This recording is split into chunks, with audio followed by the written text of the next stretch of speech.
तर मुलांचे डीएम्स यायचे की अगं माझा ना असा एक प्रॉब्लेम आहे, असे लव्ह प्रॉब्लेम सुरू झाले.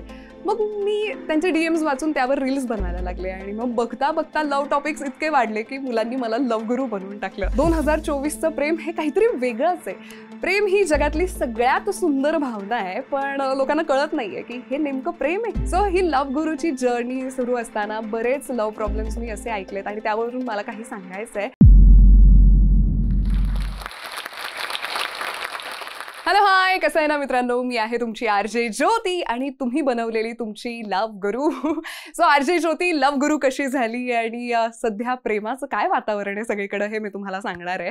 सो मी रील्स बनवायला लागले. तसंही माझ्या आयुष्यात ना माझे मित्र खूप जास्त आहेत आणि मी खरं तर लव्ह गुरु ही 8वी पासूनच झाले. तेव्हापासूनच वर्गात याचं जुळव त्याचं जुळव, याला अशा टिप्स दे, हे काम मी करतच होते. आणि मुलांचं असं नेहमीच असतं ना की एखादी मैत्रीण असले की बघ ना यार, तू माझी बेस्ट फ्रेंड आहेस ना आणि तू काहीच करत नाहीयेस माझ्यासाठी, एखादी तरी मुलगी पटवून दे, असं माझ्याही मित्रांचं होतं. सो हे असंच कंटिन्यू व्हायला लागलं आणि रील्समध्ये काय बनवू हा मलाही विषय म्हणजे डोक्यात होता. मग नंतर लक्षात आलं की हे सगळे टॉपिक आपल्या रिलेटेड आहेत आणि आपल्या अवतीभवती आहेत. सो यावर रील्स बनवायला हवेत. सो मी पहिला व्हिडिओ बनवला, मुलं किती चांगली असतात, 2021 मध्ये वगैरे, 21च्या एंडला मी बनवला असेल. आणि मुलांचं मी खरंच मनापासून कौतुक केलेलं, असं नाही की व्ह्यूजसाठी मी केलेलं. मुलं चांगली असतात म्हणजे किती काळजी घेतात, किती छान पद्धतीने मदत करतात वगैरे वगैरे, हे सगळं त्या 1 मिनिटामध्ये मी कव्हर केलेलं. आणि लकीली तो व्हिडिओ खूप व्हायरल झाला, बऱ्याच मुलांना तो खूप आवडला आणि ठीक आहे, व्हायरल झालाय, मलाही छान वाटत होतं. माझे फॉलोअर्स अगदी 700 होते. त्या व्हिडिओ नंतर ते 10-12 हजारांपर्यंत गेले. म्हटलं हे भारी आहे. मग असेच मुलांशी रिलेटेड मी व्हिडिओज बनवायला लागले, मुलांना मी खूप आवडायला लागले. त्यानंतर मुलांचे डीएम्स यायचे की अगं माझा ना असा एक प्रॉब्लेम आहे, असे लव्ह प्रॉब्लेम सुरू झाले. मग मी त्यांचे डीएम्स वाचून त्यावर रील्स बनवायला लागले आणि मग बघता बघता लव्ह टॉपिक्स इतके वाढले की मुलांनी मला लव्ह गुरु बनवून टाकलं. सो माझ्या या पूर्ण लव्ह गुरुच्या जर्नीमध्ये मुलांचं जरा जास्तच श्रेय आहे. सो त्यामुळे मी मुलांचं जरा जास्तच कौतुक करते. सो अशा पद्धतीने मुलांनी मला लव्ह गुरु हे नाव दिलं. मग मी माझा पूर्वी जसं छत्रपती संभाजीनगरला मी होते, तिथे आरजे होते. सो तिथे इव्हनिंग शो करता करता मी इव्हनिंग शो मधला थोडा वेळ लव्हसाठी द्यायचे की चला त्या 1 तासामध्ये आपण काही जणांचे लव्ह प्रॉब्लेम सॉल्व्ह करूयात. अशाने खूप जण फॅन्स झाले.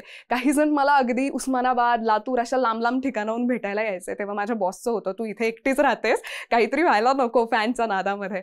सो त्यामुळे मग मी कोणत्या सिटीमध्ये आहे हे कोणाला माहिती नाही, अजूनही माहिती नाहीये, पण मी महाराष्ट्राची आरजे आहे इतकं खरं आहे. सो त्यानंतर मी जरा पॉप्युलर आहे हे मला कळालं जेव्हा सूर नवा ध्यास नवा नावाची एक रियालिटी कॉम्पिटिशनवाली सिरियल आहे. सो त्यांनी मला बोलवलं होतं की या तिथे जे ऑडिशनला आलेत त्यांना जरा चेअर करा, त्यांना छान वाटेल. सो तिथे जेव्हा मी गेले, इतके लोक मला ओळखत होते आणि अर्धा 1 तास मी फोटोज देत होते. सो तेव्हा असं खूप भारी वाटलं की हा बाबा आता छान चालू आहे. सो ही जर्नी अशीच वाढत गेली आणि जसं की माझे फॉलोअर्स सुद्धा वाढले, आवाजही चांगला होता आणि माझं प्रमोशनही झालं. मला माझ्या शहरामध्ये म्हणजे पुण्यामध्ये ट्रान्सफर मिळाली. मी महाराष्ट्रभरासाठी शो करायला लागले आणि शोमध्ये सुद्धा दिवस रात्र लव्ह प्रॉब्लेम्स, आजही रिसेप्शनवर असेल सगळीकडे लव्ह प्रॉब्लेम्स येतात. सो ऑफिसवाल्यांनी मला स्पेशल टॅब दिला, ज्यावर आता मुलं त्यांचा लव्ह प्रॉब्लेम लिहून पाठवतात, ज्याचा मला खूप जेन्युइन लव्ह प्रॉब्लेम वाटतो, मी तो सॉल्व्ह करते आणि शोमध्ये हेच चालू असतं. सो मला असं वाटतं की माझ्या आयुष्यातले मी अगदी 17 ते 18 तास फक्त लव्ह प्रॉब्लेमच सॉल्व्ह करत असेल. सो ही लव्ह गुरुची जर्नी सुरू असताना बरेच लव्ह प्रॉब्लेम्स मी असे ऐकलेत आणि त्यावरून मला काही सांगायचं आहे की अपेक्षा आणि प्रेम नेमकं काय हे आजकालच्या लोकांना माहितीच नाहीये. म्हणजे 2024चं प्रेम हे काहीतरी वेगळंच आहे. प्रेम ही जगातली सगळ्यात सुंदर भावना आहे, पण लोकांना कळत नाहीये की हे नेमकं प्रेम आहे. एखादी मुलगी बघून हसली, मी तिला विचारलं, झालं, याला लोक प्रेम समजतात आणि काही दिवसांचं ते रिलेशन नंतर ब्रेकअप होतं आणि ब्रेकअप झाल्यावर पण त्रास होतो. सो एक चित्रविचित्र अवस्था आहे. मला सगळ्या वयोगटातल्या लोकांचे कॉल्स येतात, प्रत्येकाचा वेगवेगळा प्रॉब्लेम असतो. पण प्रेम नेमकं काय आहे, निदान मला काय वाटतं प्रेम म्हणजे काय हे मी आधी सांगते. मला असं वाटतं की ज्या नात्यामध्ये विश्वास असतो, अंडरस्टँडिंग असतं, रिस्पेक्ट असतो, फ्रीडम असतो, ते खरं तर प्रेम आहे. आणि एक जरी गोष्ट यामधली मिस व्हायला लागली ना की रिलेशनशिप असं ब्रेक व्हायला लागतं, पण ते लोकांना समजतच नाहीये. म्हणजे पूर्वीच्या काळामध्ये कसं असायचं की लोक 6-6 महिने बोलत नसायचे, पण एकदा जरी पत्र लिहिलं तरी त्या सगळ्या भावना ताज्या व्हायच्या आणि एकमेकांवर विश्वास असायचा. ठीक आहे, आपलं बोलणं नाही झालं, म्हणजे याचा अर्थ असं नाहीये की लगेच मी तुझ्यावर संशय वगैरे घेऊ. आता इथे 1-2 मिनिट जरी फोन नाही उचलला, एक दिवस जरी बोलणं नाही झालं, तरी लोक खूप विचार करायला लागतात, खूप जास्त विचार करायला लागतात. प्रेमाची व्याख्याच बदलून टाकली आहे मला असं वाटतं. आणि 2024च्या जमान्यात मी असं सांगेल की प्रेम करा, पण कोणावरही अंधविश्वास ठेवू नका. विश्वास नक्कीच ठेवा, पण अंधविश्वास नका ठेवू, कारण त्याचा त्रास पुन्हा आपल्यालाच होतो. कोणतीही गोष्ट अति केल्यानंतर त्याचा त्रास होतोच, मग ती कोणत्याही बाबतीतली असेल. सो अति प्रेम करणं सुद्धा चुकीचं आहे. सगळ्या गोष्टी लिमिटेड असतील ना तर ते बरं आहे. मुलांच्या अपेक्षा, मुलींच्या अपेक्षा यावर तर एक खूप मोठा मुद्दा असतो की लग्नासाठी मुलींच्या जरा जास्तच अपेक्षा असतात. मला असं वाटतं की प्रत्येक मुलाने ना सक्षम व्हायला हवं.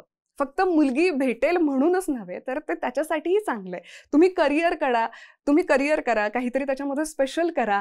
म्हणजे काही जणांचं असं असतं की मला गर्लफ्रेंड नाहीये, मला गर्लफ्रेंड दे. कॉल करून सुद्धा मला असं म्हणतात, कधी कधी कमेंट्समध्ये असं असतं. मग मला त्यांना नीट एक्सप्लेन करावं लागतं की गर्लफ्रेंड ही काही वस्तू नाहीये, भाजीपाला नाही, आपण कुठून तरी आणला आणि झालं.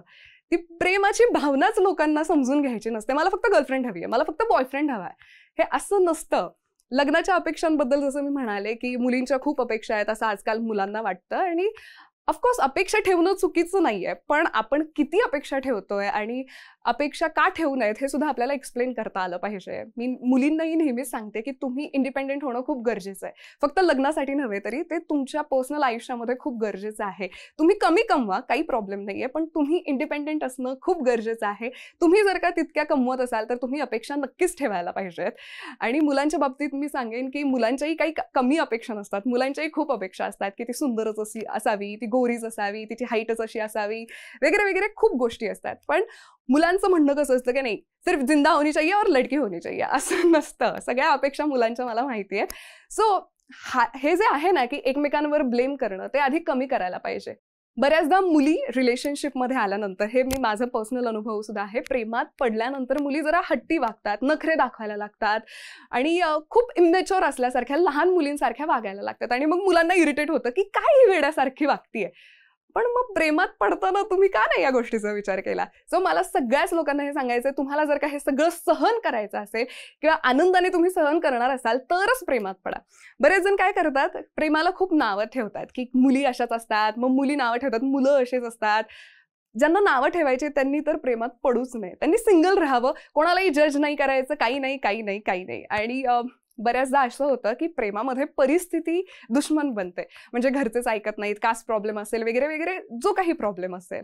अशा वेळी आपण काय करतो, एखाद्या मुलीला तो डिसिजन घेणं खरंच खूप अवघड जातं, पण त्या डिसिजनला सुद्धा आपण ब्लेम देतो की नाही, तू मला धोका दिला, वगैरे वगैरे. असं दोन्ही साईडने होतं, फक्त मुलंच नाही, मुलीही करतात. घरचे नाही ऐकत आहेत. मग अशा वेळी त्या मुलीला तो डिसिजन घेणं खूप अवघड जातं की आता घरचेही महत्वाचे आहेत, तोही महत्वाचा आहे. आणि बऱ्याचदा मुलींना मर्यादेत राहायला शिकवलं जातं की तू असंच बोलायचं, तू असंच वागायचं. आणि मुलींना खूप जास्त टेन्शन असतं की चुकून मला याने माझ्यासोबत जर का घरच्यांनी पाहिलं, मोठ्या भावाने पाहिलं, मग काय ड्रामा. अजूनही बऱ्याच ठिकाणी आपल्या महाराष्ट्रामध्ये, भारतामध्ये हे रेस्ट्रिक्शन्स असतात. सो त्यामुळे बऱ्यापैकी मुली प्रपोज करत नाहीत किंवा मुलींना असं खुलून बोलता येत नाही. मग मुली मुद्दामूनच अशा करतात, भाव खूप खातात, असंही गैरसमज असतात. पण दुसरी साईडही तितकीच समजून घेतली पाहिजे. सो मुलांचा एक खूप मोठा प्रश्न असतो की मुली भाव खातात. मला असं वाटतं की का खाऊ नये, खावा. मुलींना जेवायला नाही दिलं तरी मुलींना भाव खायला आवडतो. आणि तुम्हाला जर का भाव द्यायला जमत नसेल तर तुम्ही सिंगल राहा, का ब्लेम करायचंय? सोबतच सगळ्या मराठी मुलांना आणि मुलींना मला सांगायचंय की आपण महाराष्ट्रात राहतो, हीच खूप मोठी गोष्ट आहे. इतके थोर महान लोक इथे येऊन गेलेत, राहून गेलेत आणि इतकी शिकवण त्यांनी आपल्याला दिली आहे. पण बऱ्याचदा आपलं ब्रेकअप होतं, आपण सगळं विसरतो, म्हणजे आयुष्यात काहीच नाही असं वाटायला लागतं. बरेच जण सुसाईड करण्यापर्यंत जातात, इतके डिप्रेशनमध्ये जातात की जगण्यात काही अर्थ नाहीये असं त्यांना वाटतं. सो आपण या भूमीत राहतो, मला असं वाटतं की आपण जरा त्यांचा आदर्श घ्यावा, त्यांनी काय काय केलंय या गोष्टींचा जरा विचार करावा आणि आपल्याकडे जे नाही आहे त्याकडे लक्ष द्यावं. मी स्वतःला मोटिवेट करताना याच गोष्टी बघते की ठीक आहे, माझ्याकडे या गोष्टी तरी आहेत, मला 2 वेळचं जेवायला तरी मिळतंय. बरेच जण असे सुद्धा आहेत ज्यांना नाही मिळत, ज्यांचे आई वडील नसतात, ज्यांना डोळे नसतात, हातपाय नसतात. त्या मानाने आपल्याकडे खूप आहे. फक्त एक मुलगी सोडून गेली म्हणजे आयुष्य थांबत नाही. सो प्लीज, जेव्हाही तुम्हाला डिप्रेशन येईल तेव्हा काही नसेल तर माझ्याशी बोला, मी आहे तुमच्यासाठी. पण अति विचार करू नका. आपण ज्या गोष्टीचा विचार करतो ना त्याच गोष्टी आपल्या अवतीभवती असतात. तुम्ही पॉझिटिव्ह विचार केला, सगळं पॉझिटिव्ह दिसणार आहे. फक्त चष्मा बदलायचा आहे, आनंदाचा चष्मा घाला, सगळं काही छान दिसायला लागेल. सो डिप्रेशन येणं या सगळ्या या गोष्टी आहेत की मला सिंपती पाहिजे. सिंपतीसाठी केलेला हा एक प्रयोग आहे. जे लोक खरंच डिप्रेशनमध्ये जातात, मला असं वाटतं की काहीतरी मोठा निर्णय घेण्याआधी ट्रीटमेंट्स नक्कीच घ्या. आणि हा लव्ह प्रॉब्लेमचा इश्यू जो आहे तो आजकाल खूप जास्त वाढला. आपण छोट्या छोट्या गोष्टी मनाला लावून घेतो. त्यामुळे ऑफकोर्स मला रेडिओ शोमध्ये लव्ह शो करावा लागला ज्यामध्ये मी हे प्रॉब्लेम सॉल्व्ह करते. पण माझं म्हणणं तेच आहे की इतर लोकांनी मोटिवेट करण्यापेक्षा प्लीज तुम्ही स्वतःला मोटिवेट करा. मला काही फरक पडत नाहीये, ठीक आहे, इट्स ओके. बरीच मुलं ब्रेकअप नंतर व्यसन करायला लागतात. प्लीज हे करू नका. दुःख प्रत्येकाला होतं, पण हा त्याच्यावरचा ऑप्शन अजिबात नाहीये. सो नीट राहा, छान राहा, स्वतःसाठी जगा. आणि बऱ्याचदा मुलं कुठे चुकतात की प्रेमात सगळ्यांना विसरून जातात, घरच्यांनाही विसरून जातात, मुलंही आणि मुलीही त्यांना निग्लेक्ट करतात. आणि त्यांचं खरं प्रेम असतं जे तुमच्यासोबत कायम असतात. सो ती जाणीव तुम्हाला ठेवायला हवी. सो खुश राहा, प्रेमात राहा, स्वतःच्याही राहा, ते महत्वाचं आहे. जेव्हा तुम्ही स्वतःवर प्रेम कराल, लोक तुमच्यावर प्रेम करायला लागतील. खुश राहा, टेन्शन फ्री राहा. आणि तुम्हाला आणखी टिप्स देण्यासाठी मी माझं युट्यूब चॅनल सुरू केलेलं आहे आरजे ज्योती या नावाने. तिथे डिटेलमध्ये व्हिडिओज आहेत. सो ते नक्की पहा आणि टेन्शन फ्री राहा. सो आज व्हॅलेंटाईन डे आहे आणि जो स्टॉकने मला ही संधी दिली की प्रेमाबद्दल जरा बोलायची. सो जो स्टॉकला देखील थँक्यू. आणि तुम्ही असे छान प्रेमात राहा, तुमच्याही माझ्याही. बाय. हा व्हिडिओ आपल्याला कसा वाटला हे आम्हाला कमेंट सेक्शनमध्ये कळवा आणि आपल्या मित्रांसोबत शेअर करायला विसरू नका.